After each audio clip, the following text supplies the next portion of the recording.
Welcome to Kate Was Here, an improvised storytelling experiment written and performed by Doug Banks and Kat Blackard. To support this and other surprise RPG experiences, head to patreon.com/omniversemedia.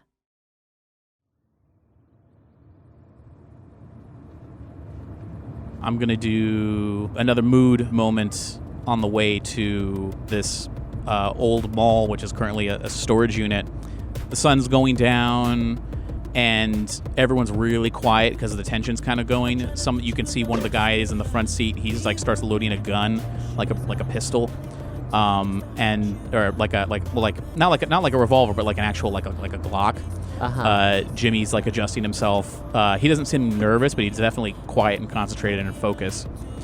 And the sun has gone down at this point, and you pull up. And you've been on this road before, so you already know the mall's coming up. So you pull up on one. So both these cars pull up on one side of the road, and they're going to stop to let you out. And Eli's going to say, Question, yes. Have they searched me at all? No. Okay. No. Okay, great. Eli's going to say, all right, when you hear some shots, that's going to be your cue to check on the shack and make sure it's empty and plug it in. And then when you can, we're going to meet you at the back. I got Jimmy's number. I'm going to be in contact. And he's going to roll out. And the 2 or 3 other cars that are following him are going to follow him. So you guys are left like outside, like on the side of the road. The sun has just gone down, so it's a little bit of light left, but you know that up around the bend, it's really not far. You're really just sort of out of direct view of it. So you're just sort of just chilling there waiting, and now it's just you and Jimmy. Jimmy, what the fuck, man? He says, "I know. I'm seriously. I'm very sorry. I fucked up. Look, he's got this thing on me, man. It goes back to high school, and I don't know. I really got us in trouble. But once we do this, stick close to me. I promise. I'm gonna get you out of here. Okay? Like, we go in, we open the door for them. You point to some directions. We don't see anything. We're out, and I'm gonna be with you the whole time. I'm not gonna let you out of my sight. I'm gonna, I'm gonna do whatever it takes. I just don't like this place. And I don't like the situation.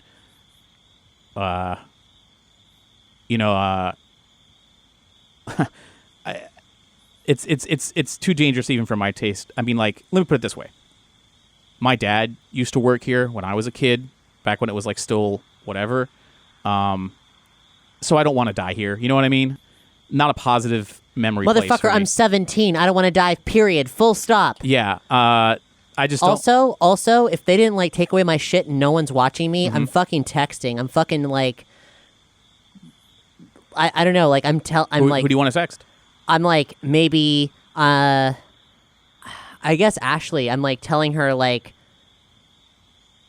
no, I'll fucking call Ashley. Sure. Yeah. You can call her. Yeah. Okay. And I tell her like, hey, Ashley, are we doing this whole thing, or are we just doing the full conversation, or am I paraphrasing? You can paraphrase. Okay, so basically I tell her, like, hey, here's exactly what happened. Here's Jimmy, panicked whatever from Jimmy. And I'm like, so I'm not in a position where I can, like, bolt right now, but this is what's going down. And if I disappear, this is what to tell my mom. She's like, Jesus Christ. Yeah, it's fucked up. Do you want me to call the cops? The cops? I mean, Ashley. As soon as they show up, the guns come out. I mean, I could get caught in a crossfire. Like, I think I'm better off at either pulling this off and getting a good story, or like, I don't know, maybe I can make a break at some point, double back, get the hell out of here. I'll say in the distance you hear. Oh, fuck. Okay, I gotta go. But I'll see you later, I hope. She goes, okay, I love you. I love you too. Call me if you need me. Fuck. She hangs up. With that, Jimmy's like, oh, fuck, okay. All right, I'll say Jimmy has like his laptop in his bag, and he's just say, just stay behind me. You don't have to do anything. Just stick with me, and we'll get out of here. So he's gonna run up the side of the road really quick, slowly. As you come around the bend, you can see the security. It looks like there's like one security guard who's in there. Gets into a car, drives away leaves it open. So it's one of those simple open, like sliding door, tiny little booths, you know? So Jimmy and you can approach really quietly. Jimmy goes over, he opens the door, he gets inside, he goes right up to where there's just a simple computer there, pulls out the thumb drive, sticks it in, types a couple things, and he's like waiting, and it's loading, and it's loading, and it's loading, and he's like, okay, it says it's done. We just gotta hop the fence or climb through it or get whatever, or hold on. And he's so you can see that further down the way that leads towards it is like one of those like sliding gates. Yeah. It doesn't really look that hard to sort of just like, just brace, just sort of like just break through it. It's because it's just on like a mechanical sliding rolling thing, like on a wheel. But it's not like locked. It looks like it's done like automated, like so someone can come in and go at like if they had like a swipe card or something like that. Uh-huh. So if you just go up to it and just sort of push it and like you just sort of pull it, like because it's just on like one wheel. Okay. So if you could just sort of brute strength Real tight it. security here. Yeah. Well, it just looks like a sort of a brute strength thing. So he's going to hold it open for you. You can hop through, and he's going to follow you, and you start approaching this abandoned mall. You're cutting through what used to be like a large parking lot, running up to this old, with the old facades. The names have been all removed. It's been, run down and whatever. And you wait around back, and you're waiting for Eli and his gang. And after a couple tense minutes, they come running. They come running up, and they're like excited. They're like, kids just like pulling pranks or something. And they're just like, all right, we got it. We're good. We're in. They're going to be busy over there. We set a fire. We put one of their cars on fire, so it's going to be a little while before they come back. Let's crack it open, shall we? Let's go. So he's going to pull. Get killed. There's a chain, locking one, like a chain that's looped around the handles of this exterior door. Yeah. One of his buddies is going to come up with bolt cutters, climp, open it. They kick it in. They go in. They lead you inside, and. Yeah, so now you are inside the mall. But the thing is that as you go in, there's like dim lighting, like there is power in here. This is not the rundown, overgrown mall thing that you remember. It looks like they came in and cleaned it up, and it looks like it's been gutted. Not gutted entirely. A lot of it has been gutted, like a lot of it. Your map and what your memory of it, you can tell where things used to be, but a lot of it is gone. Okay. There is a lot of storage containers that are stored, like mostly like in the center, a couple piles here or there. This building is being used to store a bunch of things. Yeah. Not everything is in a crate. Some things looks like there might be a car over here. Looks like it's from like the late 90s. Don't know what the significance of it is. There's a lot of old appliances, lots of high stacks of chairs, like folding chairs. Like blenders or refrigerators or what? Yeah, like the occasional refrigerator. It looks like stuff that might have been used for like restaurants or other businesses. It's not in boxes. It's just not there. all of it. There is a lot of boxes. There's a lot of boxes, but a lot of it is just sort of out and open. And you're getting a sense pretty quickly that this storage area doesn't hold government secrets. Like it doesn't. This just sort of seems like boring business shit. Okay. At least from what you can see so far. So I have very keen eyes, and the fastest path to get out of here is to, rather than to push our luck and see when we can bolt because we don't find it, is to actually find the thing. Yeah. So I'm looking for anything that looks like a clipboard or an index or a computer that might have an index. So first thing Eli's going to say, he goes, all right, map maker, where do you think a server room would be? I'm going to have to go shut down those servers. Okay. There is it's either going to be in one of the anchor stores, or it's going to be in the security room for the old mall, or somewhere around there, which was here, and it's relatively in the center of the mall. Okay. He's like, all right, we're going to go check that out. You take a look around, see if you find it. We're gonna meet you back here. We're gonna be back here in maybe 5-10 minutes. And I point out there's corridors that go around the sides. They probably didn't get rid of them. That will help you. Don't go out in the middle if you don't have to, right? So he says, all right, sounds cool. I'll see you in a minute. And he's gonna take his crew and they're gonna leave. Way too casual about this. It's something that I said aloud. Yeah. Jimmy's like, I told you, man. He's just a big 12-year-old. I mean, he's not smart. He's dangerous, but he's just not smart. I'm glad that we're here risking our lives with someone who's not smart, doing a very stupid thing. Great. Okay, so What are we doing now? We're just trying to you're find looking. It? Okay. Looking for anything that might that anything that looks out of place, really. Okay. Should I roll for that or like? Yeah. You want to give me a what would be a good roll? I guess you could use a clever roll if you want to try and like use kind of a brains thing.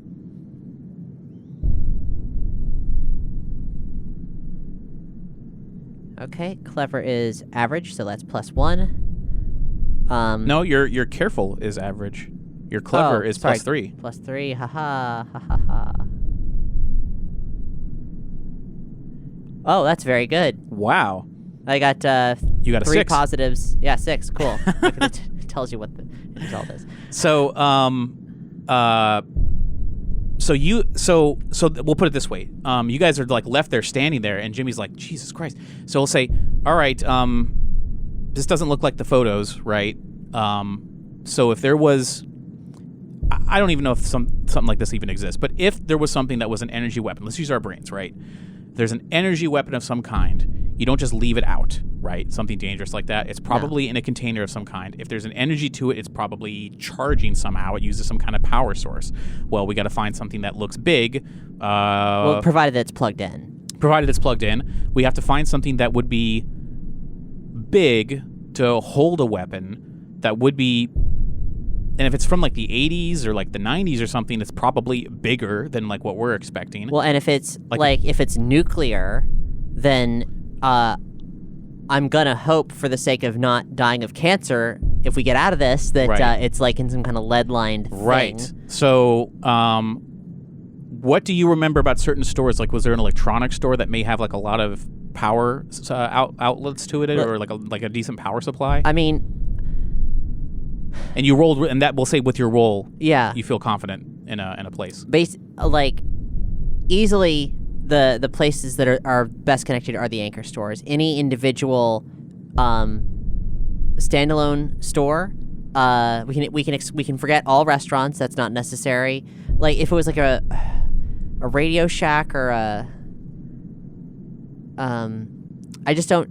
I feel like the most like authentic electric connections are going to be in the central power hubs for larger.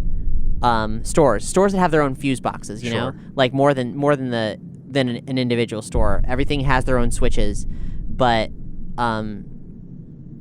okay, so one of these major stores. So which entrance do we go in? You came in the main loading dock. Main loading dock. Okay, so we're probably near JCPenney. Okay.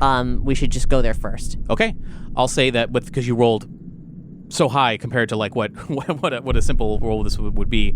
I'll say that as you approach the old facade, like the openings for like where JCPenney would be, as you get, because you're inside the mall at this point. Yeah. All the names have been removed and everything, and you have the giant like the rolling gate that came down is there, but you can definitely say that there are, because they've removed so many things, there are some like side doors, so like they didn't fill in a wall of where this would be, but you can see through the gate into that area. There is more storage stuff, but there is something that catches your eye that does look out of place compared to the rest of the stuff that's being stored, not only in the main part of the mall, but in the JCPenney area, at least from where you can see. But I can't get to it. Can't get to it. But okay. The thing that looks out of place, I'll say you think it might be, it's like, that looks like a refrigerator, but it's not a refrigerator. It is like a weird, not an appliance, but it is like refrigerator sized, and there's a lot of doodads on it, and that's not an electrical box. It's not like anything that you've really seen before. I get out my camera, put in the telephoto lens, and see if I can get a better look at it. Yeah. You can get it is behind more things, but as you're getting a look, it just confuses you more. Okay, we got to get in there.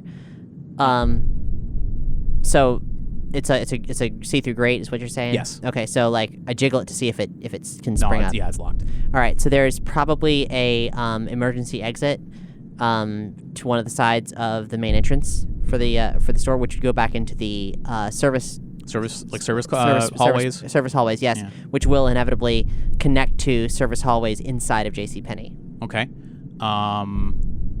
You can do that. So I'll just, there's no need to roll to find it. Like emergency exits are like, Yeah. like obvious. So you can go and you can, you're going down some of these hallways and you can see like some of the spray painted with the decal, like things like, and even it still says JCPenney, blah, blah, blah, blah, blah, all these old stores and stuff.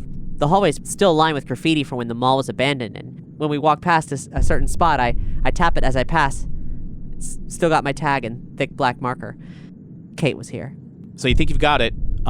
This door is also locked, but you do remember that if Eli's gang had like bolt cutters and stuff, and they just said that if you can point them in the direction, they might be able to get in. So you may not have to break in unless you want to try to. If you want to try to get in here before without Eli, you can maybe try to force the lock or kick it open. I'm not going to waste our time. I want to get out of here. So Okay. yeah. You just wanted to point it out and just hopefully like. Yeah. Do we have a way of getting a hold of them? Like phone? The phone. Jimmy can call. Okay. So he's going to text. Send a message over to Eli. It's just like found something weird. Just meet us by JCPenney. So you head back out to like show them like you're in front of like where the gate is. Yeah. Eli and the crew come running up, and they say, you actually found it? You found it? I don't know what we found. It's weird, and we can't get in there without your help. So okay. What do we got? Let's see. You got a gate here. All right, let's just use the bolt cutters. So they just start going through and it takes a bit. They're gonna have to clip like one at a time, like ka-ching, ka-ching, ka-ching, like all the way, and they're just cutting like probably like 40 or so. Yeah, things. and they're trying to make it not even all the way up. It's like you can crouch and go under, so it's just sort of like half. It's like up to your waist. Okay. They're like cutting a hole that's like up to your waist that they're gonna then kick in. He's gonna give it a few firm kicks to and get it finally inside, and gonna get everyone in there. And you and Jimmy are just going to lead them through the area back to where this thing is. And as you get closer, you can see that this is there's like a wall. There's basically like a wall of stuff behind it. So there's really not where else to go like around it. So you can just sort of approach it from this end. And it does look like a funky old like it used to be a refrigerator until someone got a hold of this. Like someone took the skeleton of a refrigerator and added a whole bunch of crazy shit on it. Like it I don't want to say like a madman, not in a sense, not in a Cthulhu sense, right? But definitely this is like mad scientist homegrown shit that does not. But the thing that's scary about it is that it's competent. It does not look ramshackle. This looks like it is containing some kind of energy. It's not glowing. It's not moving. The readouts on it, there are electronic readouts on it. They're all dark. But it is closed, like a refrigerator door. It is closed on the front, and there's a chain with a padlock around it, the chain that goes around a few times. This is clearly not something that would hold something that would be alive. Wouldn't even... It also doesn't look like a death ray. It does not. It doesn't look like a death ray, but Jimmy is just like... Jimmy basically points it to Eli. He's like, if you have a death ray weapon, this looks like some shit. Like it might be inside this thing. I mean, you gotta...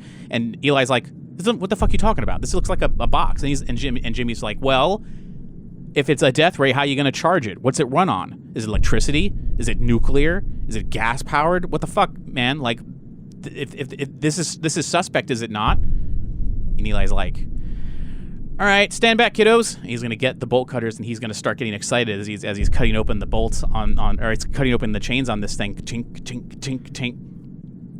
And when it's finally done and around, the chains are finally off of this thing. He's going to grab a hold of the door and say like, "All right, here we go, kids, death ray."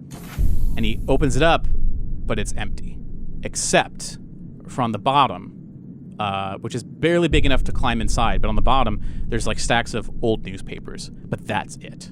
There's like no death ray, no bit of technology. Just an opened, empty box. And Eli's like, fucking hell. All right. All right, what are some other places he can start talking to his gang, trying to figure out other places that something might be. He's like, guys, spread out, look around the store here, see if we can find anything. If else. This is their weird shit department. Yeah. But I'll say let me see. Do I have any other notes? Can I idly pick up one of the newspapers? Yeah, you can go in. Jimmy's not going to stop you from getting close or anything like that. You can go over and look through. They're all pretty loose. Like they're ramshackle. They're spanning from many years. Like they're yellow and faded. Nothing really stands out as anything super significant just yet. I'll say that you barely are really starting to look through it. Like you're going back from like early 90s, late 80s. It's typical stuff. It's just there just seems to be newspapers at first. But I want to check my notes really quick and make sure I'm not forgetting anything after opening it up.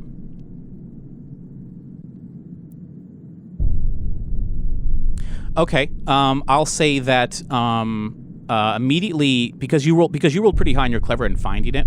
I'll say that in addition to this weird device here, you notice there are other weird electronic devices in the area, things that are not put together. These are incomplete devices, like just pieces, like things that like a light array, switches.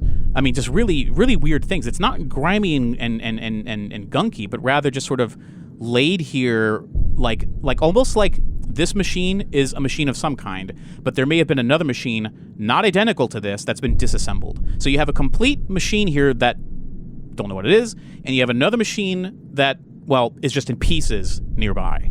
And it looks like it was probably of the same size, if not bigger. But just, you can't make sense of what this machine used to be. Huh. Okay, well, if no one's paying attention to me, I'm going to take a photo of all this stuff. Go for it, yeah. Like, just quick ones on my phone. Yeah. I don't need to be, artful about this. Mm-hmm. And I'm going to keep looking in whatever direction one of the thugs hasn't gone in. Yeah, and you can, you're just sort of looking around, and really, these are the two pretty big standout things. I'll say that if you... They still have the escalators in here? I would say... I don't think they would, based on the people who bought this thing. I think they probably would have gotten rid of them because there's not a high traffic thing in here. Right. However, I'll say that as you're looking over the details of this strange contraption more and more, there's like a box on the top with knobs and a couple readouts, and there's a thing on the outside of the door that has some knobs and readouts. But the thing that's really interesting is that inside the door, inlaid in the door, is like a slice with like darkened glass, like almost like that you could see through it, like either for observing, like maybe observing something that is happening inside the machine. But you just can't really understand, like, well, if something's inside here, why would you need that here? Like, there's just more questions are being raised here about the strangeness. So it looks like you could stand inside of this, yeah, and you could peer out through this visor, or vice versa. Like, or you would look right. at something that's inside. But it's got no power going to it. As far as you can tell, you can look around the outside and you can see that there are like power, heavy duty like power cables that would attach to this thing. It is not currently attached to any power, but it seems so heavy and bulky. You're like, are there batteries that are charged? Is it what? Like you really, it's hard to tell. It's hard to get your bearings on like right. what this thing is, how much power does it actually need. You don't even know what it does. But I'll say that you hear a loud banging noise coming from across the mall, and Eli and the gang sort of freeze, and like he like waves for them to like circle up, like come back really quick, and they're gonna wait for a second to see if they hear more, and they hear some footsteps, not like rushed, hurried, or anything like that, but he's gonna say, okay. He's gonna make hand motions to them as if like they're getting ready, and like they start pulling out guns and they're just like hiding out. And Jimmy is like, Jesus Christ. So he's just like, he's starting to get a little freaked out and panicked. So he's gonna grab you, he's gonna step in front of you, and he's gonna like start to get next to this device, like sort of try to get behind the device in case something happens. So you're like standing kind of behind Jimmy, kind of behind this device, and you're looking like out. There's the gate that came down, and there's the hole inside the gate. Through the gate, you see dark figures come running in, and their footsteps start to pick up some speed. And you hear the way that they're yelling. These aren't security forces. It sounds like a rival gang. And you're going to hear some orders being shouted. And as some gang members start to come through the hole there, Eli and his crew are going to start opening fire, and they'll be like, Jesus Christ, they're going to start shooting, and it's going to start getting ugly, and the rival gangs are going to start bringing out their guns and start shooting, and you're going to be caught really quickly in the middle of a shootout, and you just got to stay careful. And now bullets are starting to whiz past you, and Jimmy is he's freaking out, but he's very clearly, although he's freaking out, he's very much concerned for your safety. And as bullets start to hit ping off of some of the things behind you, he's going to open up the device and say, get in. and he's going to stand in front of it. Does it look like there's a way to open it from the inside? I mean, like, I've been seeing PSAs about not doing this exact thing for a very long time. That is true. It's hard for you. It's hard for you to be able to tell, like, what is. It does look big enough for you to stand inside, like, at least comfortably. But he's gonna say, he's like, I'm not gonna close the door. I'm gonna stand right here. Just, I don't want you to get shot. And it's getting kind of intense because Eli's cursing and the bullets starting to fly, and they're pinging off of the other junk that's nearby, and it sounds like maybe even a couple people in the rival gang start shouting like they've been shot. I'm not gonna argue with him. I'm just gonna get in there. Don't fucking close this on me. He's like, I'm not gonna close it, I promise. So he's gonna stand there on the side. He's gonna keep like his foot and his elbow inside. He's gonna try and get low to the ground to like just to lower his target thing from being shot. And as the gunfire, I don't have any sounds for the gunfire unfortunately, but the gunfire starts to get a little intense. But Eli gets like bloodlust and he starts like screaming and he starts going over, and like the gang, like this thing starts culminating and getting kind of crazy. But it's after like a couple crazy shots from Eli, like through the gate. He doesn't go outside. He's like going full cowboy, like on the other side of this gate. The shots start to start to die down a little bit, and Eli looks around and he sees that some of his gang have been hit. Some of them shot in the leg, and this has gone south pretty quickly. And Eli is flipping out, and he's gonna go over. He's gonna run over to Jimmy, pick up Jimmy by by his like lapels, and he's just like, you motherfucker, and he's blaming all of this problem on Jimmy, and Jimmy's just like, I didn't do it. And they get into a shoving match, and it's getting kind of crazy, and Eli loses his shit, pulls out his gun, and shoots Jimmy, like in the gut. Jimmy falls backwards, hits the door, and the door closes on you, and you're now inside this device. But now that you're inside this device, and Eli has shot Jimmy, and he's on the ground, and he's fallen out of sight, and Eli starts focusing his anger because he knows that you're inside. He starts pounding on it, saying, he's like, you get out of this thing, and he starts jiggling the handle, but the handle's not opening, and he's starting to get feral, like, and he starts firing on the door, and it's ping ping ping ping off the outside of the door. But as you hear, like, there was the hissing sound after this machine closed on you, and you hear a vibrating, thumbing, whirling sound on the inside, and it's getting brighter in here, and you're like, oh, this, you don't know what's going on. And Jimmy's losing his fucking mind. He doesn't know what's going on, but he's like shooting the door, and then he's trying to pull it open. He's screaming, he's like, I'm gonna fucking kill you, and he's lost it. But the lights get brighter and brighter, and the machine starts to like vibrates and shakes. You don't know what's gonna happen, and then it's suddenly very quiet, and you feel like you're in another space. This is not where you were. You heard like some of the newspapers fell out from underneath you, and it's quiet and it's really dark, and you have to wait for your eyes to adjust to the light. But this is strange. You're like, okay, did the floor give out underneath me? So I like feel like I've actually like gravity shifted. You've dropped like less than a foot. Okay. But you were on ground. You were on firm ground on top of some of the newspapers still. Okay. And as it's very dark, but it's very quiet. You don't hear Eli. Does it smell the same? It smells a little different. It doesn't smell as dusty. And as your eyes start to adjust a little bit, you start to see that you are definitely in a different room. And this is like some sort of security room. There's some monitors, but they're all off. And you see some like old reel-to-reel recorders on the wall that are sort of automated. Like they'll kick on every now and then, do something, stop, rewind, and then on the other side of the wall, there's just other reel-to-reel recorders doing something similar. And inside this room that you're in, there's a couple of shelving units, like in the center, like there was like some boxes of miscellaneous small-time equipment. But it's quiet, and you can see where the monitors are. There's like an old desk chair for like maybe someone to look at security footage or something like that. Hello? You don't hear anything. Just the silent, the hum of these computers and the reel-to-reel machines. But it's like it's kind of dark though, right?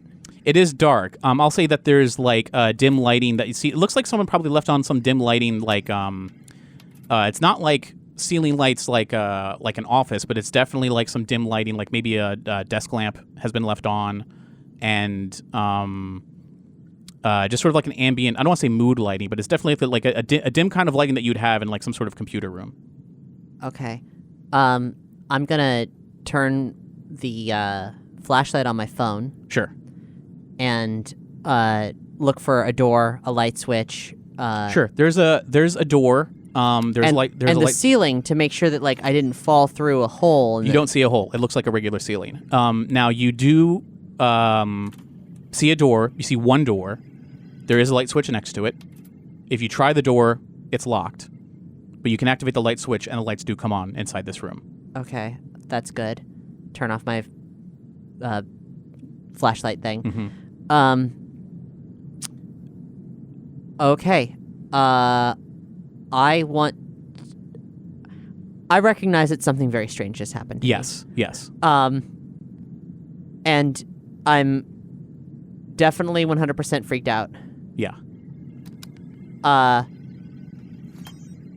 I'm gonna look for the thing that seems like I could most easily interface to get information. Filing cabinet, anything on a desk, the computer, whatever. Sure. The little the surveillance stuff. Or yeah. The area that looks like sort of like a surveillance thing. There's monitors.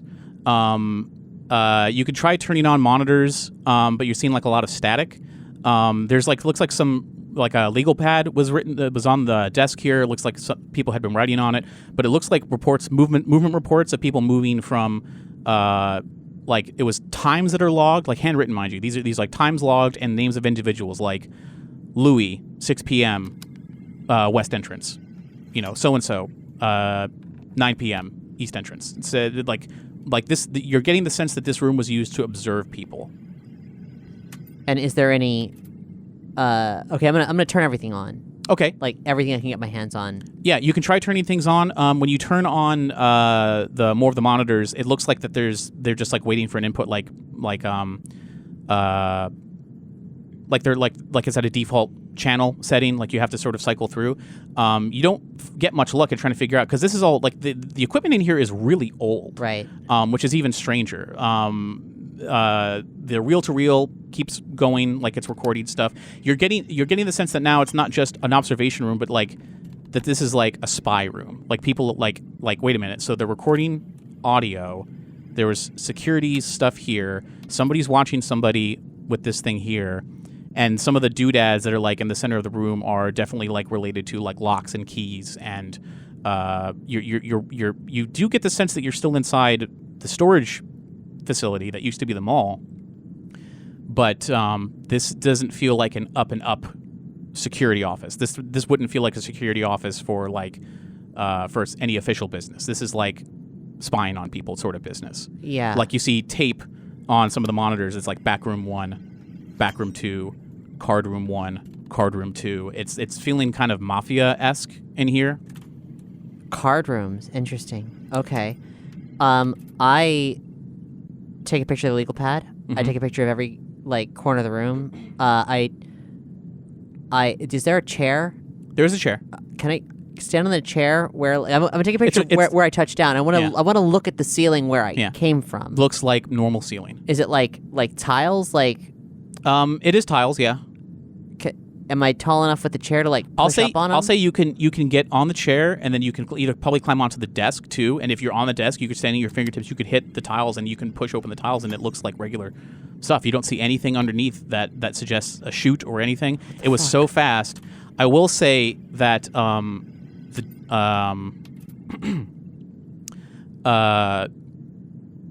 well, just there's no. There's nothing that you see above the ceiling that would suggest that you came in from that way. You're right. You're stuck in this room. I'll say, give me another clever roll. Oh damn! You're rolling good on the clever. Yeah, you're a smart cookie. I'm very sharp. I'll say that as you start digging through this again, you were telling me already. 5, by the way. Yeah, you were telling me you were looking for anything that you can find to give you information. Mm-hmm. You do find a large ring of keys inside one of the drawers. Oh. And one of the keys does have like a red tab on it, like around the head of it there. And it just says like printed, like, so it looks like someone like handwritten with a pen on there. It says security. Okay, cool, good. If that seems like I've tapped out all the possible ways to figure out where the fuck I am or use this surveillance room to surveil what I might be headed into, then I'm going to try that on the door and see if it opens. It opens. Okay. Then I'm out of here. Very carefully, very quietly. I don't know if I need to roll for sneaky, but I'm willing to. No, not for right now. You open the door and you see a long hallway. This is definitely a service hallway of the facility. Okay. But you see, this is not one that you've been in. You weren't in this one when you were first doing your thing. And this hallway ends. It's in the same style as those hallways, but this one ends without like an exit door on one side. And there are 5 doors on your left, spaced out fairly evenly. And as you walk down the hall, you can see some of the names on these doors. And I'm gonna start reading you the one that you see first. And if you let me know if you want to keep going, I'll tell you what the other ones say. Okay. First door, stencil, spray painted stencil on it says, "Snow bunnies." Okay. If this is a hallway with 5 doors, I think I'm going to take in what all 5 doors are. Sure. Next one says rendezvous. Next one says pink paradise. The next one says Foxy's hole. And the last one says 7 veils. Well, this is weird as hell. I take a picture of all of the doors in a perspective shot if I can. Sure. But and then does the hallway end there or like? The hallway ends there. Okay. Well, let me look at my key ring. Are there any things that? How many keys are we talking? Like a whole fucking bunch, or? It's a whole. But I would say there's probably at least a dozen on there. Now, to spare you the time and everything, I'm going to say because you rolled really well on both of your clever things so far, and you have these keys, and it's not going to take a rocket scientist to figure out like which key goes to which thing once you make a decision. I will do a compel, though, because there's something I'm going to compel you. And another thing is after you've arrived in that room, I'm going to give you 1 more fate point, so you're up to 3 fate points. That's my bad for not remembering. I knew I forgot something. You're doing great. I will add a compel for you to go back to the security room and check out some of the newspapers because some of these names ring a bell for you. Something about you're like, I don't know what this is, but it's you think it's something that you saw in the newspapers when you were first digging through the newspapers. Right, yeah. So if I remember that is totally checks out, I would absolutely do that. So like, yeah, I'll go back. I have a whole room. They'll spread it out on the floor and like all the different pages and whatever. So it starts. The most recent one that you can find dates to the early '90s, like probably like '92 or something. That's not what you're looking for. You start going back and further and further and further, and you're like, damn, I can't find anything about the whatever. But then you do find one newspaper that's in like the late '80s that lists some of the local clubs and stuff that were in town here, and some of those names pop up, and you're like, oh, like Snow Bunnies, Rendezvous. This is like a club and like a bar and like whatever, and you're like, okay, it's like that makes sense. But then you do see one newspaper that you hadn't seen before because you're going through like the pile. Yeah. And this one's gonna stick out, and I'm actually gonna send you an image. This is the newspaper you find at the bottom. Because you remember hearing about a scientist who was thrown into an insane asylum for doing shady shit? Yeah. This is the Hill Valley Telegraph. It says, Emmett Brown committed. Crackpot inventor declared legally insane. It's talking about Nixon seeking his 5th term, which obviously that happened. And it's been, I mean, since then, presidencies have been pretty dubious. They've gone on for as long as anyone will allow. And yes, in fact, after Nixon, there was Spiro Agnew for 2 terms. Then James Perry had 1 term. Then President Samuel Lee had 3 terms. And currently, President Biff Tannen has just been reelected for a 2nd term. Yeah. We're all thrilled about that. Yeah. Let me ask you this, Doug. Mm-hmm. Do I live in Hill Valley? Yeah. Okay. Hometown hero Biff Tannen with all his big fucking casinos. It's yeah, you know, like we couldn't happen to a nicer guy. Everyone sees the kind of like image enforcement that is Biff Tannen, Biff Tower, Biff Co., the whole Biff Empire is very, very beloved here in Hill Valley. Which is was so closely tied to the negativity and the crime that you see his name disappeared off of a lot of things in the 90s. Once he started to shift his goals to political aspirations, that's when these tech companies came in, spent a lot of money, thrown a lot of money around, and you saw less and less of his name. But he left indelible. It's like you can never remove the stain of Biff Tannen on Hill Valley. Yeah. However, I mean, literally, there's like a cloud. Like a cloud. Yeah. Irreparable damage to local wildlife, nature, and everything. Now these tech companies are sleek and clean, and but they're definitely as bad, if not worse, than the type of shit that he ran. He ran good old fashioned crime and gambling and prostitution and drugs. Yeah. Here, this is more of the shady backroom stuff that probably is earning him a lot of money. Okay. So this crackpot inventor declared legally insane, Emmett Brown.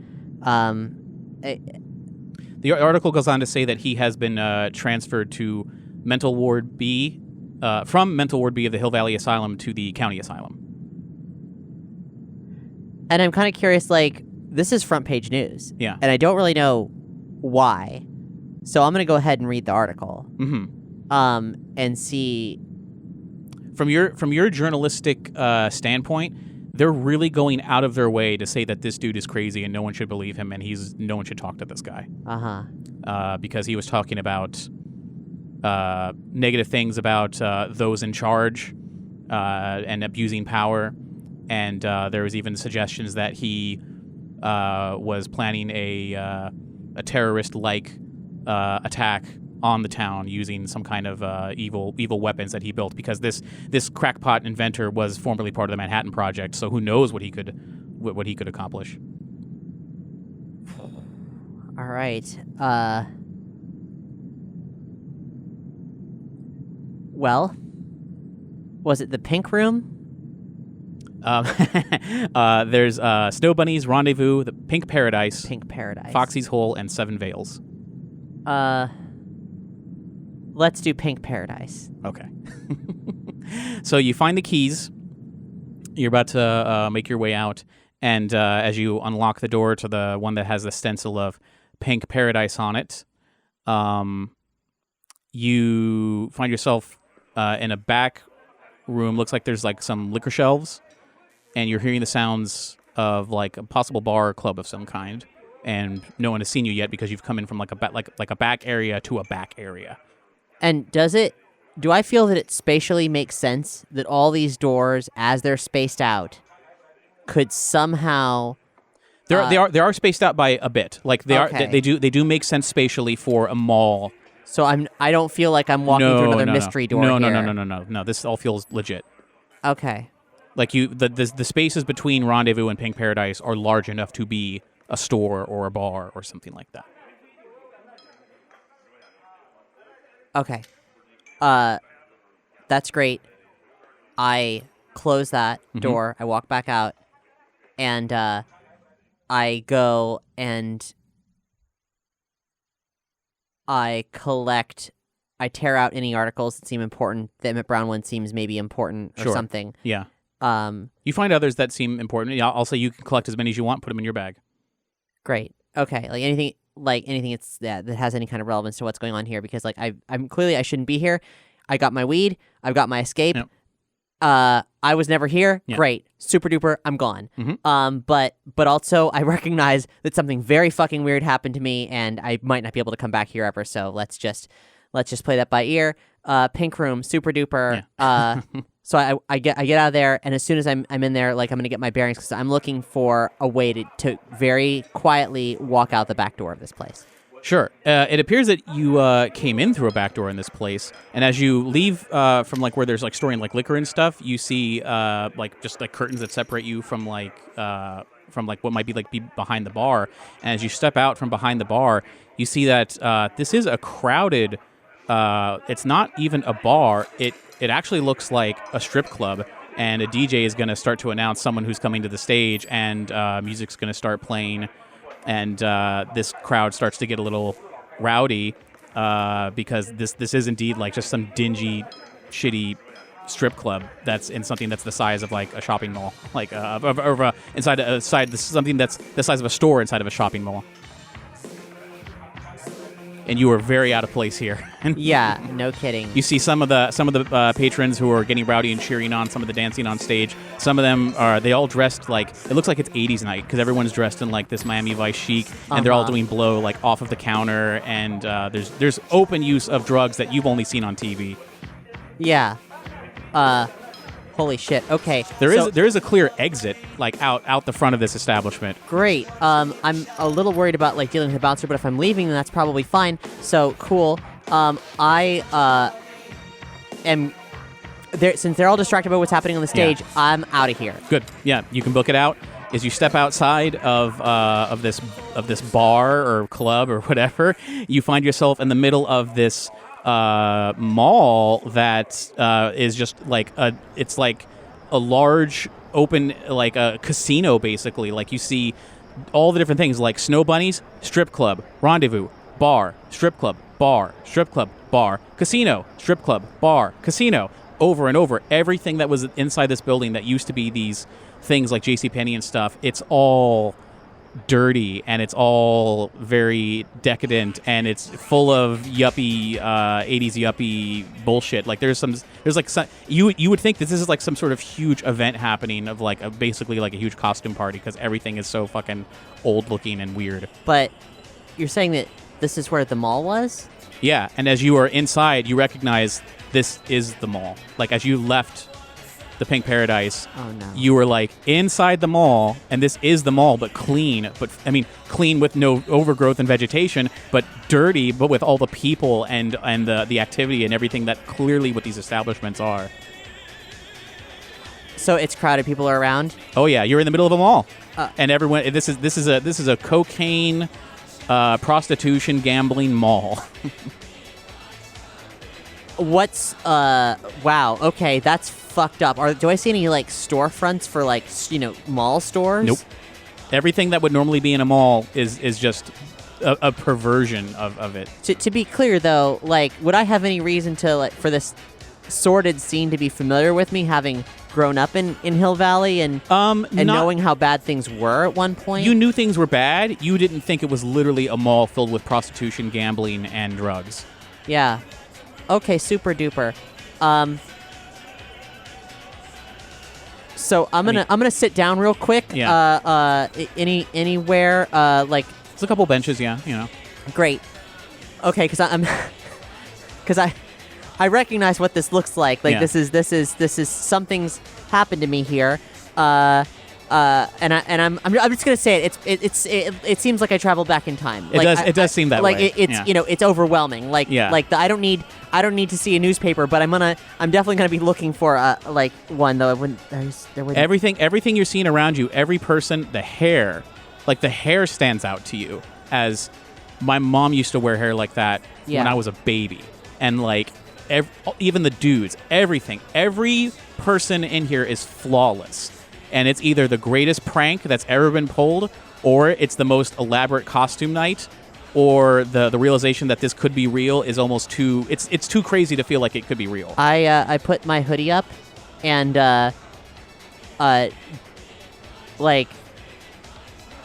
zip it up all the way and just, like I'm desperately trying to be invisible right now. Mm-hmm. And I'm going to... There's skylights. Is it nighttime? It is nighttime. Okay. Shit. Fuck. Okay. I'm gonna leave. Okay. I'll say as you're kind of freaking out and you get up, you're all zipped up and like you start making your way through the crowd. I'll say that you you sort of as you're trying to ignore this stuff, you lock eyes with it looks like to be a security guard And security guard is wearing something. It is like a security guard uniform, but it's definitely retro. It's an old like 80s style. But he's not wearing a hat, but he's wearing like fake law enforcement, clearly not a cop, but like security stuff that's burgundy in color with like gold trim and stuff. So he looks like a fancy like mall cop. But when he looks at you, he doesn't look at you with like suspicion or anger. He looks genuinely concerned. And he's going to approach you and he's going to say, "You're a little young to be here, aren't you, miss?" Hey, yeah, and it's past my bedtime, so I'm out. He says, "Let me show you to the door." And he seems cautious of you. He doesn't seem aggressive, but he just is very puzzled by you being here. And he's going to start to lead you to the door towards the outside. You can start to hear the outside noises, and you get a little bit of fresh air because it's definitely rank in here. Like there's cigarette smoke and cigar smoke and all that shit. I have never smelled anything like that in my life, and it is fucking putrid. I'll say that as he leads you there, he's going to say like, "Do you need me to call somebody?"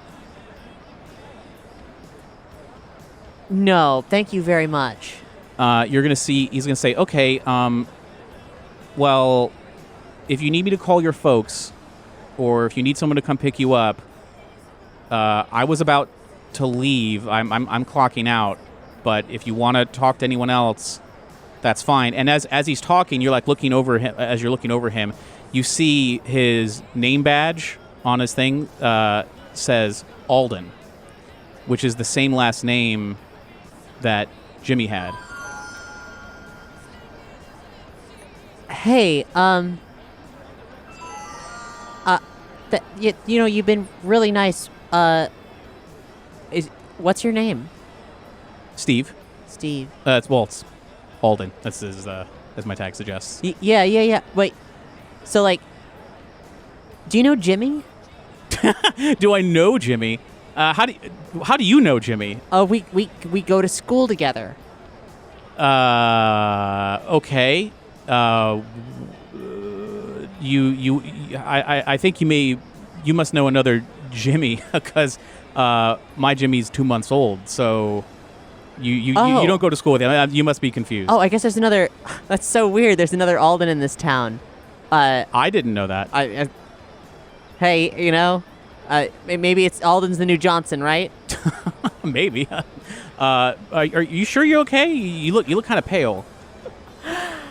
Yeah, it's been a weird night, but thank you, Steve. Thank you very. You know what, Steve? Are you for real about that ride? If you need a ride somewhere, I can either call someone or I can take you. I'm about to leave. You don't, Steve. That would mean the world to me. Thank you. Yeah. Like I'm sorry. Like obviously, I don't want to be here. I'm not supposed to be here. Things got a little weird tonight, but I could really use a ride home if that's okay with you, Steve. He says, "Absolutely. My car's this way," and he's going to lead you over, and it's just like this beat up, piece of shit like Datsun or something. And he definitely has a warmth to him that is unlike the surroundings. And as he gets inside, he gets in the car, he's going to say, "All right, where do you live?" I'm going to give him my grandparents' address. Okay. Because they have lived there the whole time. Sure. He's going to say, "Okay, that's really not too far from here, so I got no problem with that."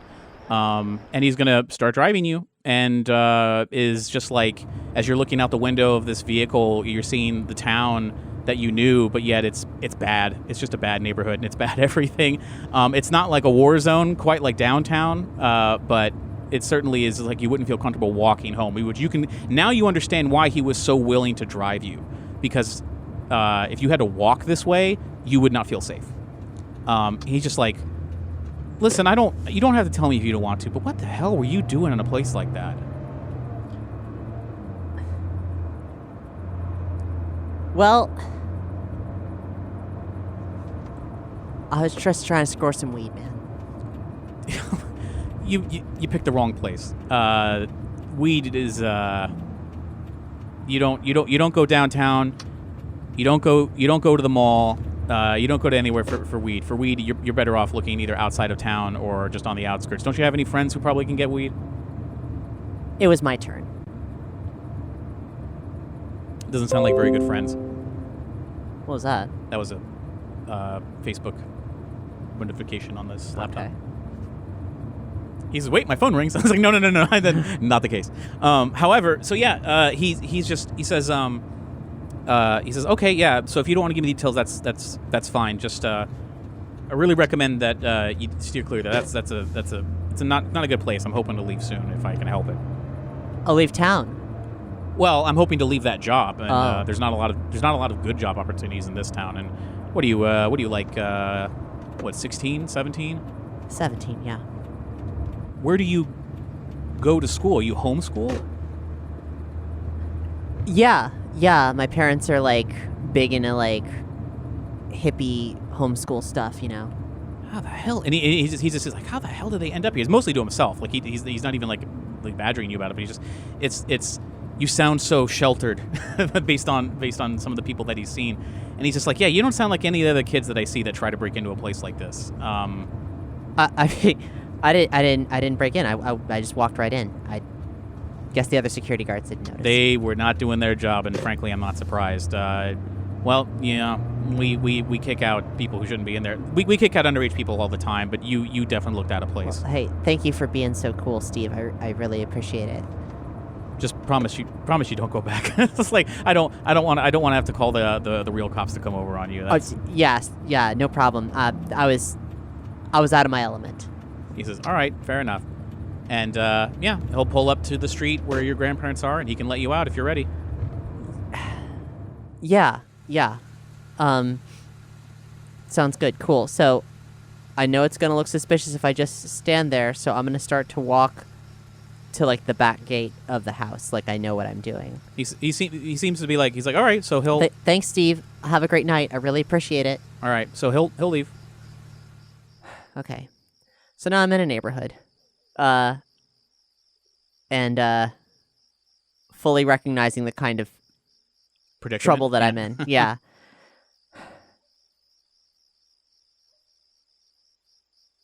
Okay.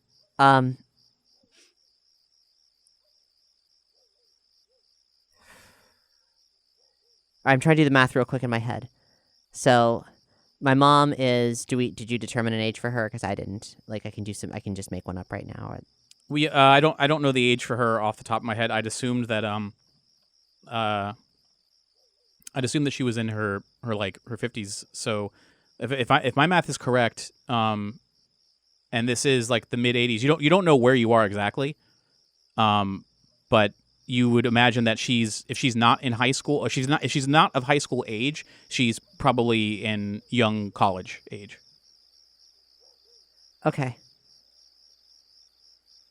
Shit, fuck. Okay, so I've stopped feigning like going to the side or whatever. I'm not gonna like trespass. I know that's like cruising for a bruising, but I'm gonna. What time of night does it seem like it is? Like, are there still like house lights on? Like, or is this the middle of the night? There's not. It doesn't seem like the middle of the night. It seems like it might still be a little early. I'd say you probably check the dash clock in Steve's car. Oh yeah, good point. I'd say this is probably around like the sun has been down. It's probably like maybe 8 o'clock, between 8 or 9 o'clock. Okay. Are there any like? No, that's a bad question. All right.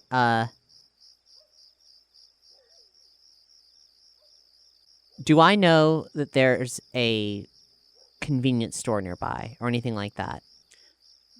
From where you are, like from your memory of what of the town you know, sure. Yeah. I'm gonna guess, like once a 7-Eleven, maybe always a 7-Eleven, and hope for that.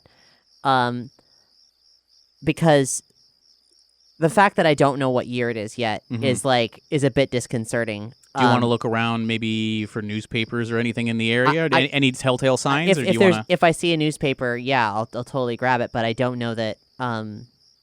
If you're looking around and it's like the wrong time of day for a newspaper. If you're looking around with the intent of like I need to know what date it is, and you're like trying to find any clues to that, I will say that you can't find like if you're gonna say, well, I'm gonna start walking to a convenience store and see what I can find.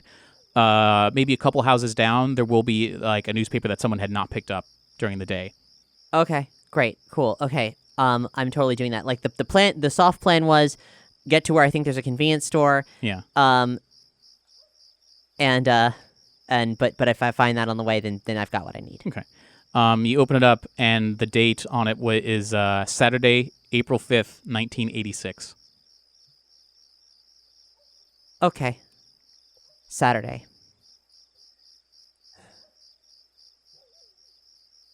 Okay, cool. So I'm going to go back to my grandparents' house. Okay. And I'm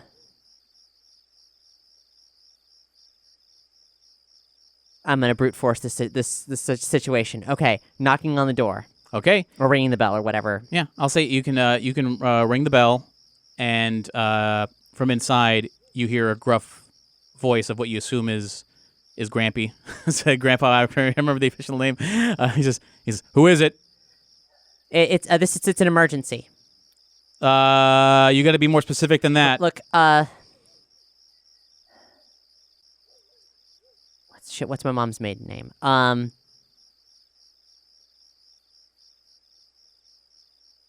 My name's Kate Calhoun. I'm a distant relative. What? And he's puzzled. And he's going to open the door slight. There's like the chain on the door. And he's going to stare at you like really unsure. But you said the name. And he's just like, all right, who are you? Explain. I hold up my cell phone. Uh-huh. This is a cellular telephone from the year 2016. And I'm sliding through some photos. I'm your granddaughter, and I've traveled through time. I'm not bullshitting you. I have a bunch of technology that does not belong here. He's going to say, you got to lay off the drugs, kid. And he's going to close the door. Motherfucker! Look, it's for real. Check this out. And I start playing, like, Starboy. Uh-huh. He's going to be like... Have you ever heard anything like this in your life? He's gonna be like, where the hell did you get... What is that? He's going to be very puzzled by it. This is music. This is Daft Punk and The Weeknd performing a song that doesn't exist for like 30 years. So this guy, he's gonna he's gonna close the door really quick. You can hear him slide the chain open, and he's gonna open it. He's gonna say, "You better come in and sit down. Can I get a closer look at this thing?" I hand it to him. I'm like, look, you tap the screen, you swipe up. He's just gonna start fiddling with it.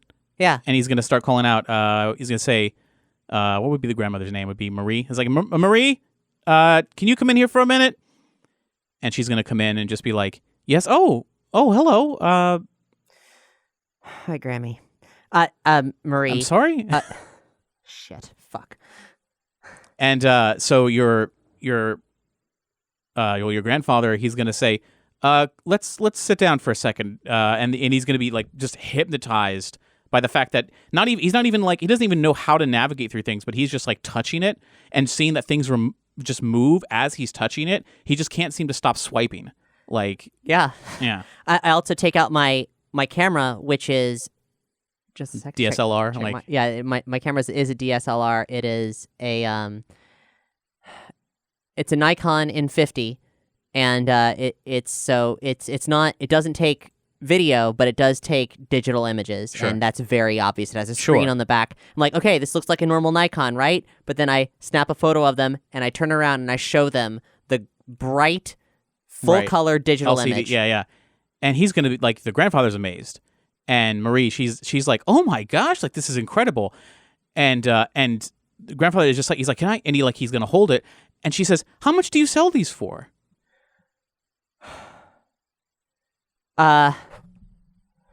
Okay, so this doesn't exist yet, and it won't exist for another 30 years.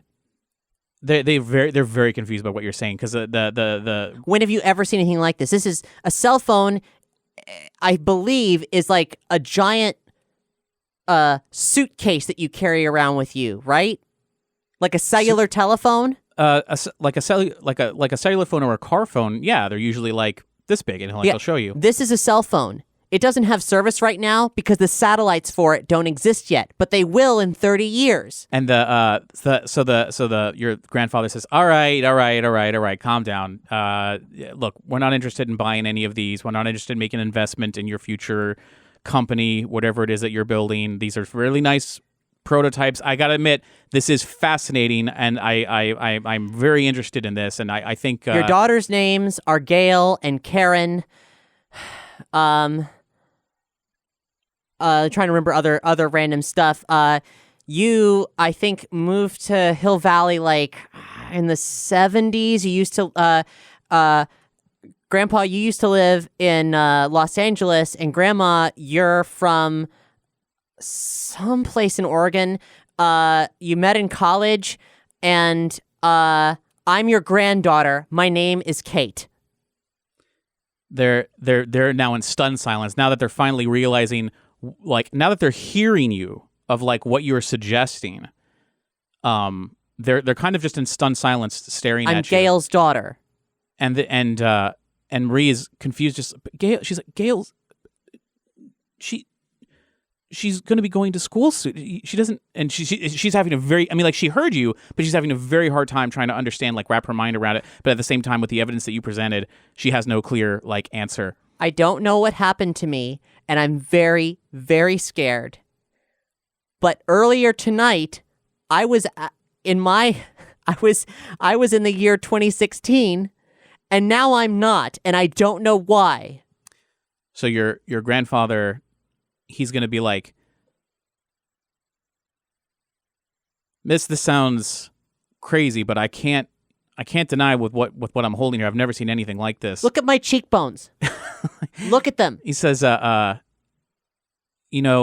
this is crazy. And then Marie says, she looks like Gail. Holy shit. Okay, so I take the phone from him, and I'm like, I go back to my photos. Like, I cycle back to my birthday in the summer, and I saw my grandparents, and there's a photo of my mom and her sister and both of them at this house. And she's like, my God, and like, it's like they're fascinated by that. But Marie was saying about you, saying she looks like Gail. Like, look at her. Like this has to be real. And the grandfather says, like, all right, let's say this is all true. Let's say everything you say is true. How do we get you back to where you're supposed to belong? I start crying. I have no idea. I have no idea. And Marie just, her heart melts for you, and she goes over and she hugs you, and she's, what's the grandfather's name? Is it? Did we say? We didn't say. I don't think we said. We'll call him John. Okay. She's like, John, just, can you show a little compassion here? He's like, Marie, some strange kid knocks on our door, starts selling us some stuff, and I don't know what it is, but now she's saying that she's related to us. She's saying that she's our daughter's daughter, and we're getting late at night, and you know how the neighborhood can get. You gotta, I'm just not gonna take everything at face value just because she's, has a few tears. But I have to admit, I can't explain this, but just because I can't explain it doesn't mean there's no other explanation. So Marie is like cradling you and trying to comfort you as best as she can, and she goes, sweetie, no matter what, we're gonna find a way to help you out here. I don't know what we can do. And the grandfather just is at a loss on like what to say or do. I don't have any words that can really mean anything anymore. He'll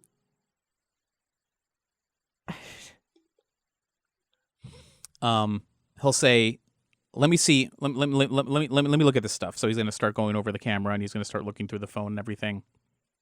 And slowly over, like, I'll say like the next maybe half hour to an hour, he starts to come around because he just can't get enough of this. Like, he can't explain it, and it's endlessly fascinating to him. You can even take a couple photos there in the room again, showing them over and over again.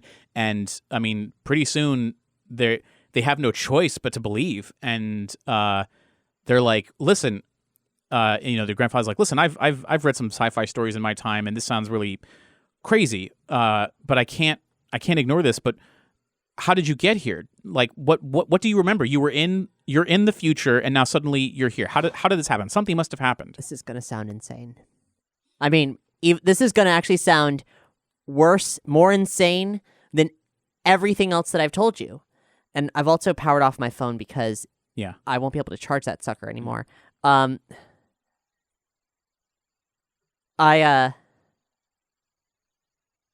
I stepped inside of what looked like a refrigerator that had a bunch of weird technology on it, and then things went blue, and then I wasn't there anymore, and there was no refrigerator, and it was in a warehouse. I didn't know what it was, and and then I was in, I was still in the same place, kind of. I was in a building that used to be a shopping mall, and then I was in the shopping mall, and I was like in some kind of surveillance room, behind a strip club, in a shopping mall, and then I got out, and a nice security guard dropped me off here, and I knew you still lived here, so I came here. So they're puzzling over this, and you've laid out everything in your bag, and they're looking over the newspapers, and he makes a comment about how this newspaper's I've from not showed them my weed. Yeah, he's looking at how this newspaper's from 3 years ago, but it looks much older than that, and just like how whatever, and he's like, and as he's looking at the newspaper, he the one about Emmett Brown being committed, he's like, do you think like this guy? They were saying that this guy was crazy, and he was always building crazy things, and in his like garage and everything, and he like was going to build like a weapon of mass destruction and all sorts of things. Do you think this is something to do with it? Because you said this was in the device. Yeah, big stack of papers. Yeah, and I got involved in a pretty bad situation. I should not have been there, and I went in the refrigerator to hide. But there were some people who were looking for something made by an inventor. They said it was like a Nazi, and he'd made a death ray. Well, that sounds like what some of the rumors that were about this Doc Brown character. I don't know if he built a death ray, but I'd say I'm living proof that he built a time machine out of a refrigerator. He says, do you think we should... I think the only person who can give us some answers is we need to go talk to this person. This says that according to the paper, he's up at the county asylum. Yeah. Yeah. That's all. That's yeah. Yeah. That's the only thing that makes sense. Yes. So he says, Marie, keep an ear out for the phone. I may be calling you. But Kate and I are gonna go and see what's what. And he's just like, "Come on, honey." And he's gonna take you out. He's gonna, you're gonna go talk. You're gonna go down to the county asylum and see what you can. In the middle of the night. He's just like, he says, you don't belong here. And if any of the Twilight Zones that I've seen, or if any of the books that I've read have told me anything, is that the longer you're here, the more in danger you're putting everybody. Whoa. Okay. Plus, you can't be here because Gail's coming home when her shift ends. Oh. I mean, we can make up a story. I just don't. I mean, if we can get to the if you think an institution is accepting visitors at night, yeah, obviously, like I don't want to be here either. Yeah, we're gonna go find out what's going on. Okay. So he's going to get in the car with you and just start making the trip. And the whole time he's just like shaking his head, like, damn, like he can't even believe, and just like he'll like look over at you in profile and just like shake his head that this like and he'll remark the similarity between you, like that you do remind him of his daughter, and he'll say, so we're still alive, right? Yeah. It was 2 days away from Thanksgiving. I was going to see you in a couple days. Huh. All right. All right. It's good news. He's like, good to know. I can relax a little bit. I was told my blood pressure I had to be careful. Yeah, you had a heart attack. I do? In 2010. Oh, Christ. And he's like, it's not good news. He's like, okay, I'm going to have to quit smoking. he's yeah, just, no, you should quit smoking. Smoking is really bad. I mean, I know they say it's bad now, but like, it's a lot worse than anybody knows. He's like, all right, I'll have to do that right away. And this is madness. It's like every 10 seconds he's reminded of the situation that he's in. But eventually, you make your way over to the county asylum. And as you are about to go in, there's like overcast skies, and it looks like it's going to start raining. But you are able to make it up the steps just before the rain really gets started. And you make it up to the check-in area, and they're like, hello, we don't normally accept visitors. Visiting hours are not until tomorrow, starting at 9 a.m., and we stop visiting hours at 6 p.m., and Grandfather Johnny's just like, listen, this is a family emergency. I know this seems a little strange, but we have only recently found out that a member of our extended family is here, and we just wanted to say hello really quick, let them know that we're here for them if they need them, and that we are here to support them. So if you wouldn't mind, we just need to make a quick meet and greet. We'd be very much appreciative. And the woman at the desk is like, okay, what's the name of your relative? And he goes, oh, it's Emmett Brown. He was brought in a few years ago. We didn't know until just now. And she raises an eyebrow like, really? Okay. Let me see some ID. So he's going to slip over some ID. He's like, yeah, he's actually like my uncle third movie. He's going to start spinning a yarn. And you're going to be kind of impressed that this guy is like off the cuff, like you didn't know your grandfather had a side like this, that he's right. like being, a smooth operator. And he's even kind of, even though he's not grandfather age, but he's like a older gentleman, he's like old enough to basically be like, he's maybe a little bit older than your dad. But he's trying to put on the charm and like really work this woman at the front desk who's a little bit older than him, and he's just being a little flirtatious. And it's weird to see grandfather be a little flirtatious to somebody to try and like get his way. And you're like, oh yeah, I guess, yeah, he could get it if he wanted. I get it, whatever. My mom's a bit weird, yeah. So this checks out. But it is nice to see. He's like, so my niece and I are going to just have a quick conversation. We just want him to know that we're here for him. And she goes, honey, that's probably all you can do because from what I understand, he's basically comatose, but you're welcome to talk to him. So she says, okay. So she's going to grab some keys and she's going to lead you down the hallway, and you're going to go past several rooms, and you're going to hear like the sounds of like the poor unfortunate souls who are stuck in a place like this. Let's see. Let's go with some decent music here.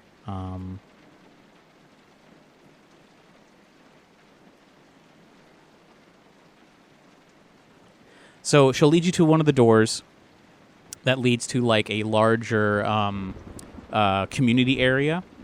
And she's like, I'll bring in Emmett in a moment, so you can wait here in the community area, and I'll bring him out. And so there's just your grandfather and you standing there looking out these windows as the rain comes down, and it's got like the not chain link, but like the mesh wiring covering it, making sure nobody can come in or out. And he's just like, all right, kid, what do you think's our play here? I think that if he's comatose, the best chance I have is telling him that I used his time machine. Okay. We'll just see if we can reach him. And then after a few moments, you can hear the nurse coming back with the wheelchair, and she wheels in the guy from the photograph, and he has a 1,000-yard stare, and she's going to wheel him up so he's kind of like half looking at you, half looking out the window, and he's staring there just like it's like he's not there. And she goes, I'll give you all a few minutes to make your acquaintances, and I'll be up at the front desk, but I'm going to come back in a few minutes. And I look sunk, so that probably copies for her, thinking that that tracks, I suppose, of her expectations. Yeah. But yeah, you see, he's sitting there and he's just sort of staring blankly out the window. Okay.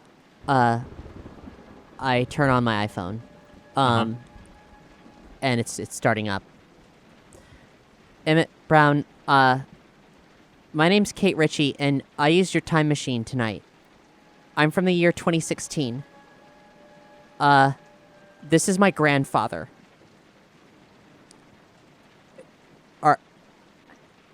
I need to get back home. He's gonna. You see him react, like his head kind of moves, and he's still like looking, and he starts to mumble something a little incoherent, and he says, "It's time. It's October, 85, 1:30 a.m. October 26, 1985, 1:30 a.m. Yes, it's past. It's past. It's past October. It's past 1985.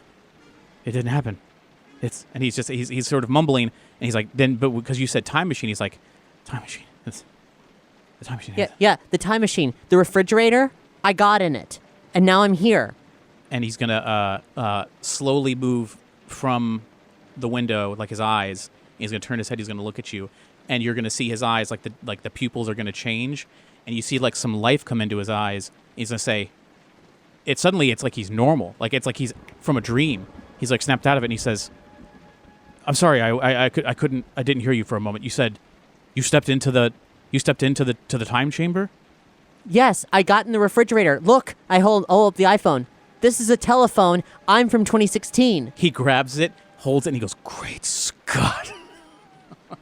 He's like, "Oh, am I doomed to have teenagers from the future just dropping on my life unexpectedly and just with no way to get back? Oh, this is terrible." Wait, this has happened before? It's best I probably don't talk about it. It's happened, but it hasn't happened. Look, why are you here? Why were you committed? Are you a Nazi? No! Goodness, no! No! Biff Tannen! I knew that he was up to something, and we were working on an experiment trying to find a way to overthrow him and just get this city back to normal, but then he found out and had me committed. And he impounded everything. He took my dog, and everything's been bad ever since, and I've been hoping that somehow my friend could find me and we could straighten out this mess, but it's after 1985. It was supposed to happen in 1985. What was supposed to happen in 1985? My friend was supposed to go through time, and I was supposed to meet him at some time in the past, help him get back to 1985. But something in the timeline must have changed because I had not met him. I was supposed to have met him at this point, and I was supposed to have met this man, and we were friends, and something went wrong, and he was sent back on October 26th, 1985, at 1:30 a.m. He went back in time. I sent him back to October 26th, 1985. And as we got closer to that time, I know that he did not come into my life. And I knew that if I did not meet him and send him back by that time, then the timeline could be irreparably damaged. And as you can see, it's not 1985 anymore, and I still have yet to meet him. You said Biff Tannen? Biff Tannen Biff Tannen found out that I was up to something and had me committed. Biff Tannen's president of the United States. Great Scott! He's just like, he's shocked. He's like, "Though something's gone very wrong with the timeline, and I don't hardly even know where to begin." But you said you've used the time chamber. I did. The one that was the refrigerator. Yeah. In 2016. Well, then we don't really have much to worry about. The time chamber is a earlier prototype for a device that I'd created, and it sends the user back in time at a point that was put onto the dials, but after a span of about 4 to 6 hours, you will dematerialize and reappear right back at the exact moment that you left. So don't worry. In a few hours, you'll be back where you came from. I could be dead if that happens. How is that possible? Grandpa, I'm sorry I didn't tell you this. I got suckered in to threatened by a gang leader to break into a warehouse, and they had guns, so I didn't know what I was supposed to do. But there was a shootout, and going through time is the only thing that kept me alive. If I go back where I came from, I'm dead. He says, "Oh, this makes things much more difficult. If you're going to disappear sometime in the next 4 to 6 hours and wind up back there and you'll be killed, then we must find another way to surround you with a time containment field." You can see that he's running through the numbers in his head. He says, "The problem with the time chamber is that it sends the subject back through time without a flux dispersal field. We need to use a device to create a flux dispersal field so you do not dissolve and go back to your point of origin. Unfortunately, the only way that I know of doing something like that would be using an earlier prototype, what I've affectionately called the Time Travel Device Mark II. But that must be in possession of BIFCO and wherever facility they've stored it in, along with probably all the rest of my laboratory equipment." We've got to get you out of here. He says, good luck with that. I'm sure everyone's been told to keep an eye out on me, and frankly, I'm surprised they let anyone come in to have you speak to me. Is he restrained? He is not currently restrained, no. Let's just make a run for it.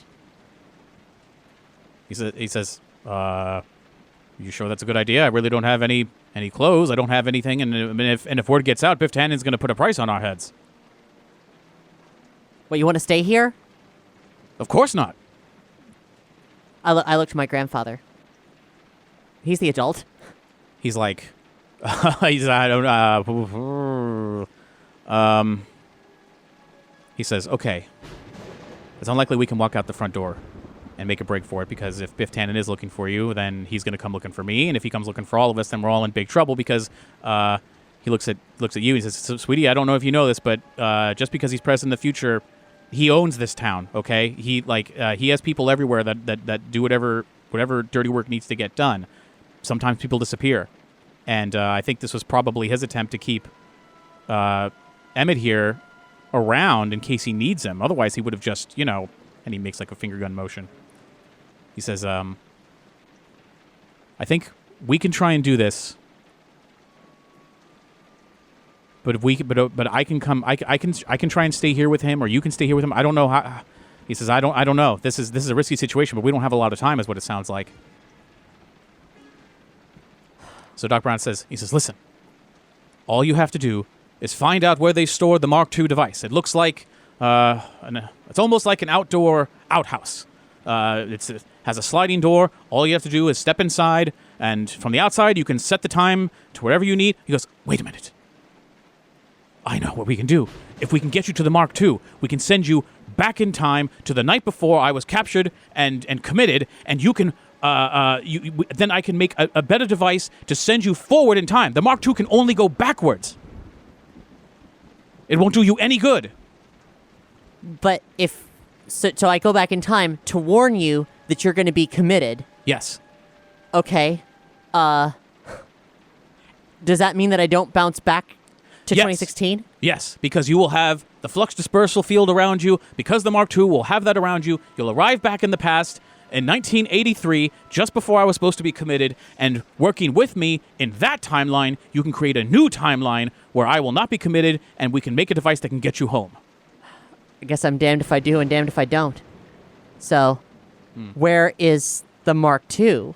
He says, it's probably in the Biffco lockup somewhere. It's, by my best guess, I would say he would probably want to keep it close to him, and the closest Biffco lockup is the toxic waste disposal and hazardous materials lockup that's in the town square.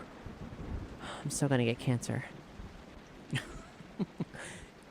Your grandfather looks at you. He says, I don't get cancer, do I? No, I mean, Grandma gets breast cancer, and Mom gets breast cancer, and basically everybody gets breast cancer.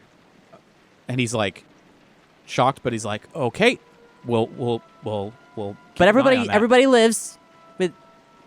I mean, not in general, but Anyway, Dr. Brown, are you sure we should leave you here? He says, if you're sneaking into a Biffco facility, they're probably going to be on the lookout for anyone who looks like me, especially if word gets out that I've escaped. I'm walking into a place that owns my own equipment. They'll be put on high alert. I suppose your best chance is to try to sneak in and use the device in the lockup and just get back as soon as you can. He says, if things go wrong, I suppose your grandfather here could find a way to break me out if there's any more trouble, but I can only be used best as a backup. You have to believe that you can do this. This is heavy.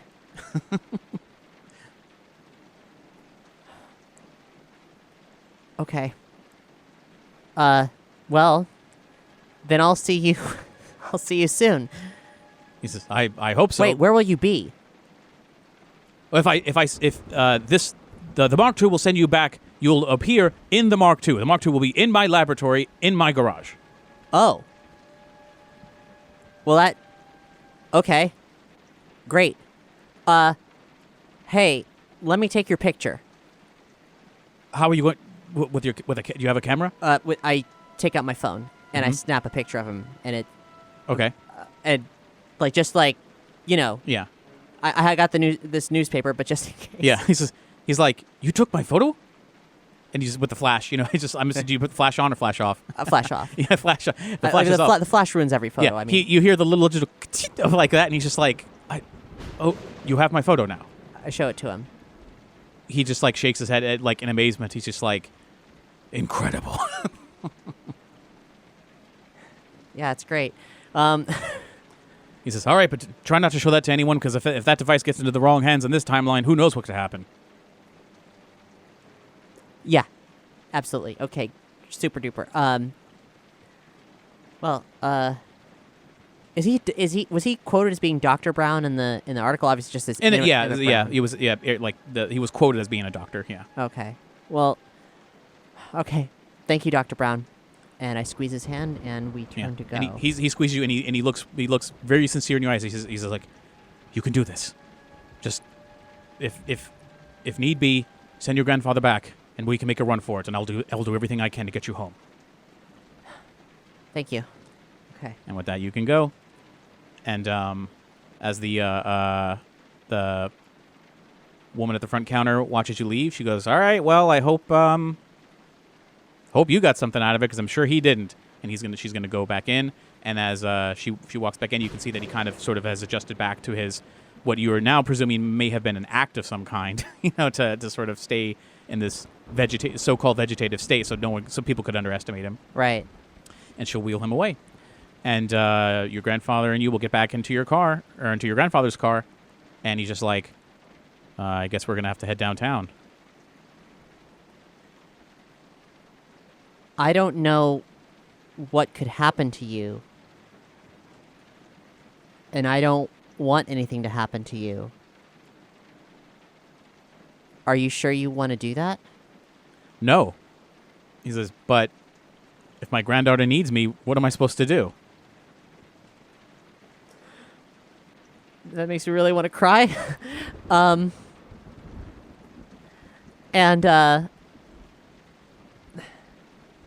Well, shit. Okay. You ever broken in anywhere before? No. Well, maybe we should do a stakeout first. Let's go drive by and see what it's like down there. Okay.